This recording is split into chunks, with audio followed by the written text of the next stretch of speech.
মা, কি হয়েছে তোমার? কি সমস্যা? শরীরটা ভালো না? পাকশাকটি করো নাই আজকা? বাবা বাবা, কি করব তোমারে? তোমার বউ যাওয়ার পর থেকে শরীরটা একেবারেই ভালো লাগতেছে না। আমি তো উঠে দাঁড়াতেই পারি না, অনেক কষ্ট হইতেছে। এখন যে কি করি? তোমারে আমি বাক্সাক করে খাওয়াইতে পারতেছি না, আমার খুবই খারাপ লাগতেছে। এই মা, তোমার শরীর ভালো না আমিও তো জানি, তোমার বউ তো জানতো, তারপর তুমি কত জোর করে তোমার বউরে নায়ক দিয়ে দিলা।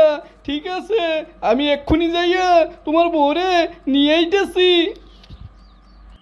না বাবা না, বউ নাই হয়ে গেছে, এখন আইন না। কি কইব কইব, আমার জন্য আইয়া পড়ছে, আমার শরীর ভালো না দেখে আইয়া পড়ছে।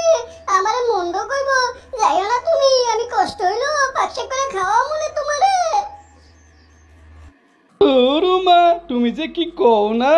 তোমার বউ শুনলে আমারে বকবে বকবে, কিসের জন্য জানো? কেন আমি আরো আগে আনলাম না? তোমার শরীর ভালো না, তুমি এখানে উঠে এসেছো, এই জন্য আমারে বকবে বকবে। তুমি তো তোমার বউরে চিনোই, তোমার জন্য অনেক চিন্তা করে। ঠিক আছে, আমি নিয়ে আইতাছি, আবার পরেই তুমি শূন্য ওর মুখ থেকে। আমার লগে কৌশল কইরা বাটপারি কইরা 10 দিনের নায়ক লয়ে লইছস।